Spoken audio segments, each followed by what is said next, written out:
नमस्कार दोस्तों।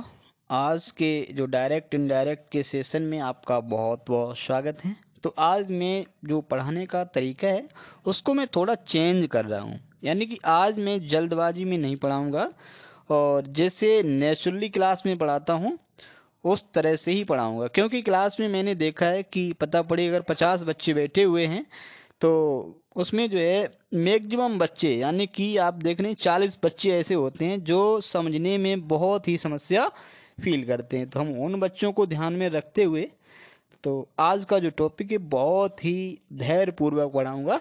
तो निश्चित रूप से अगर आपके पास धैर्य है तो आप इस वीडियो को अच्छे से वॉच करिएगा, और धैर्य अगर नहीं है तो फिर बाद में मत कहिएगा कि समझ में नहीं आया, है ना।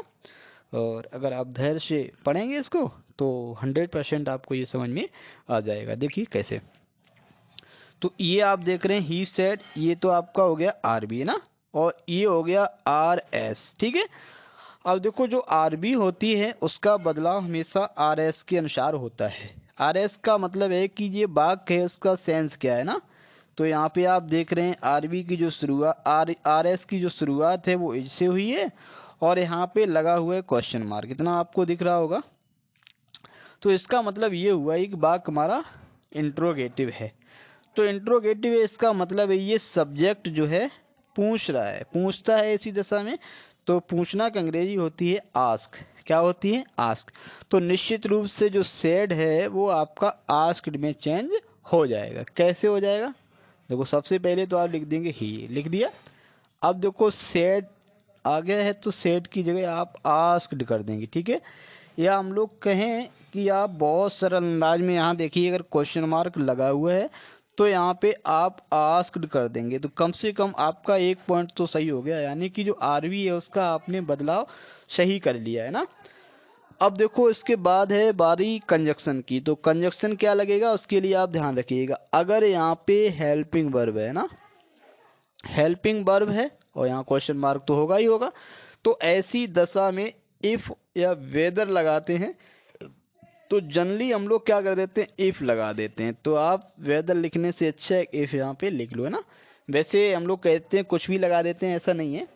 तो वेदर जहाँ जो है चॉइस जैसा सेंस होता है वहाँ पे ज़्यादा अच्छा रहता है। तो यहाँ हो जाएगा ही आस्क्ड इफ लग गया। ठीक है। तो ये समस्या आपने दो काम यहाँ पे सही कर लिए है, एक तो आरवी को सही लगा लिया है, दूसरा कंजक्शन भी सही लगा लिया है। अगर आपका समझो 2 नंबर का ये अगर आता है तो निश्चित रूप से 1 नंबर आपका हो जाएगा। एकेडमिक में बात कर रहा हूँ ना, और कंपटीशन के लिए आपको पूरा ही सही करना पड़ेगा। तो देखते हैं। तो यहाँ लिखा है इज राम, और यहीं पे आपको समस्या आती है। तो कंजक्शन के बाद आपको चाहिए यहाँ पे सब्जेक्ट। तो सब्जेक्ट चाहिए तो इसका मतलब सब्जेक्ट तो इसका राम है, यानी कि इज आप नहीं लगाएंगे अभी, तो यहाँ पे आप लगाएंगे राम। ठीक है। यानी कि कंजक्शन के बाद आपका होना चाहिए सब्जेक्ट, तो यहाँ पे हो गया राम। ठीक है। अब देखो ये सेड था, यानी कि पास्ट, पास्ट में थी ये आरबी, तो निश्चित रूप से टेंस बदल जाएगा। तो जो इज है ये वो आपकी वॉज में चेंज हो जाएगी। ठीक है। तो यहाँ हो जाएगा इज राम का हो जाएगा राम वॉज। ठीक। अब फिर आप लिख देंगे गोइंग, और गोइंग के बाद टू आगरा। और लास्ट में आपको ध्यान रखना है कि इसमें क्वेश्चन मार्क लगा है, बट आपको क्वेश्चन मार्क नहीं लगाना है बल्कि यहाँ पे फुल स्टॉप लगाना है। ठीक है। तो आपने देखा, यहाँ फिर एक बार समझने का प्रयास करेंगे कि यहाँ पे दिख रहा है ये सेड लगा था, उसको आस्क्ड में हमने कब बदल दिया? आस्क में हमने यहाँ पे देखा हेल्पिंग वर्ब से शुरुआत हो रही है और लास्ट में हमारा क्वेश्चन मार्क लगा हुआ है, तो हमने सेड को आस्क में बदल दिया। ठीक है। पहली बात। और दूसरी बात हमने देखा यहाँ अगर हेल्पिंग वर्ब है और यहाँ पे क्वेश्चन मार्क तो होता ही है, तो हमने क्या किया यहाँ पे जो इफ कंजक्शन है इसको लगा दिया। ठीक है। तीसरा काम हमने क्या किया है? तीसरा काम ये किया है इफ के बाद हमने यहाँ पे राम लगाया, यानी कि सब्जेक्ट लगाया है, ना कि हेल्पिंग वर्ब। बहुत से बच्चे हमने देखा गलती क्या कर देते हैं कि इफ तो लगा लेते हैं, उसके बाद में सोचते हैं एज है तो एज को ही यहाँ पे वो वॉज करके लगा देते हैं, तो वो गड़बड़ हो जाता है ना। तो सारी चीज़ें आपको अच्छे से समझनी है, यानी कि इस वीडियो को अगर अच्छे से आपने देख लिया तो मैंने पढ़ाया तो कम ही है, लेकिन जो भी पढ़ाया वो ठोस पढ़ाने का प्रयास किया गया है ना। तो ये चीज़ें आप देख लेंगे, ठीक है। और यहाँ टेंस जब चेंज होता है तो यानी कि यहाँ पास्ट टेंस होता है तभी टेंस चेंज इधर होता है, वरना नहीं होता है ना। आज मैं भी आपके साथ बहुत खुश हूँ, मैं यही कल्पना कर रहा हूँ जैसे मैं आपको क्लास में पढ़ा रहा हूँ, ठीक है। तो देखते हैं, इसको देखते हैं।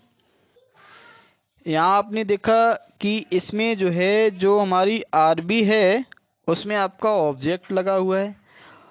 तो यहाँ एक खास बात आपको जाननी है, यहाँ पे ऑब्जेक्ट लगा हो या ना लगा हो, जो सेड है वो आस्क्ड में ही बदल जाएगा यदि यहाँ पे आपका क्या हो, हेल्पिंग वर्ब हो, यहाँ क्वेश्चन मार्क हो, या फिर यहाँ क्वेश्चन वर्ड हो और यहाँ पे क्वेश्चन मार्क हो, है ना। ये चीज़ें आपको ध्यान रखनी है ना।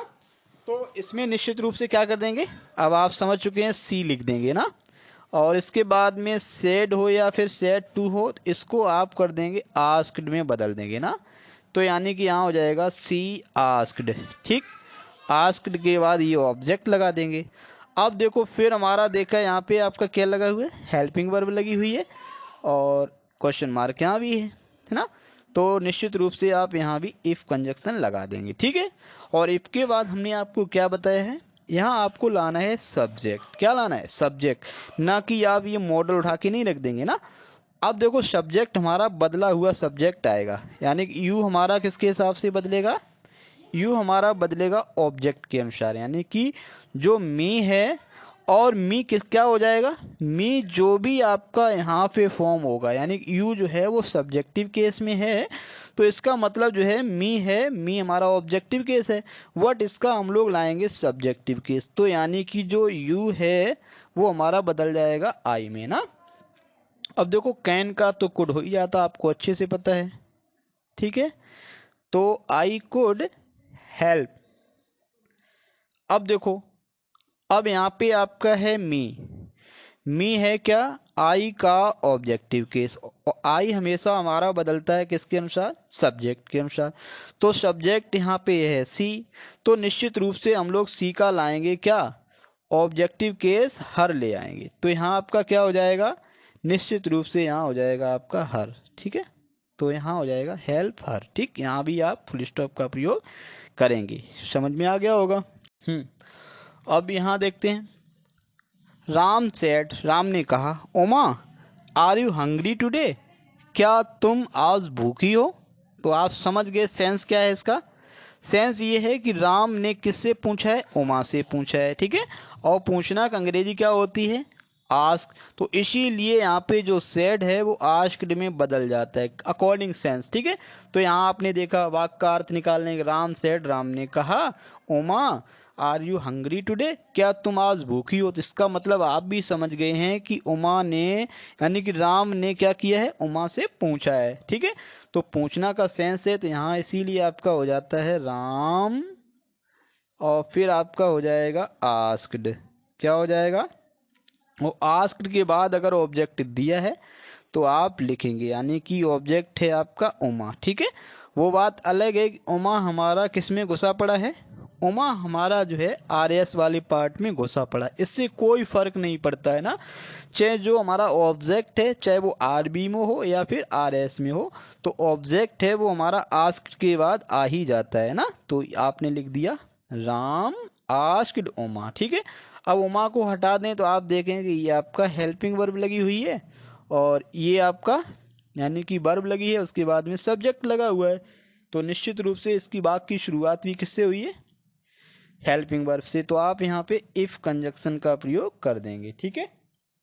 और फिर आपके बाद वही समस्या है, यहाँ लाएंगे सब्जेक्ट। वो सब्जेक्ट क्या होगा, वो यू आपका जिसमें बदलेगा वो हो जाएगा। तो यहाँ आप देख रहे हैं उमा है, तो उमा आपका क्या हो जाएगा, उमा आपका बदल जाएगा सी में, यानी जो यू है वो उमा के अनुसार सी में बदल के आ जाएगा, है ना, ठीक है। तो सी और इज एम आर हमारे बदल जाते हैं वॉज वर्ब में, तो यहाँ सी के साथ में वॉज लग जाएगा, सी वॉज हंग्री, हंग्री, ठीक है। और ये जो आप टुडे देख रहे हैं ये आपका बदल के किस में पहुंच जाएगा, दैट और उसके बाद में आपका दैट डे, यानी पूरा आपका लग जाता है दैट डे, ठीक है। और यहाँ फुल स्टॉप लगा के, तो ये आई थिंक ये बहुत अच्छे से आपको समझ में आ रहे होंगे। अब बढ़ते हैं आगे। तो यहाँ भी आपको कुछ ठीक ठाक देखने को ही मिल रहा है। तो यू सेड टू मी, अब देखो तुमने मुझसे कहा have you done your work, क्या आपने अपना कार्य कर लिया है। तो इसका मतलब तुमने क्या किया है, तुमने मुझसे पूछा है। तो इसीलिए यहाँ पे आपका आ जाता है यू आस्क्ड, यू आस्क्ड किससे पूछा, मुझसे, तो आपने यहाँ पे लगा दिया यू आस्क्ड मी, ठीक है। फिर यहाँ भी आप देख रहे हैं ये हमारी हेल्पिंग वर्ब है। तो हेल्पिंग वर्ब अगर यहाँ लगी हुई है तो आप निश्चित रूप से यहाँ पे इफ कंजक्शन लगा देते हैं, ठीक है। तो यू आस्क्ड मी इफ, अब देखो यू हमारा ऑब्जेक्ट के अनुसार, तो यू हमारा यहाँ पे है सब्जेक्टिव केस में, तो जो मी है उसका सब्जेक्टिव केस यहाँ हो जाएगा आई, ठीक है। और हैव आपका किस में बदल जाएगा, हैड में बदल जाएगा। और हैव या हैड के बाद क्रिया का थर्ड फॉर्म लगता ही है। अब देखो योर, योर किस में बदल जाएगा, देखो जब यू था तो यहाँ पे योर था, ठीक है। अब क्या है, यू की जगह हमने ले ली है आई ने, तो आई का यहाँ क्या हो जाएगा, माई हो जाएगा। तो यहाँ आपका हो जाएगा माई और वर्क। तो आई थिंक ये पूरी तरह से समझ में आ गया होगा। तो इस वीडियो में हम लोग इतना ही पढ़ेंगे और फिर मिलेंगे।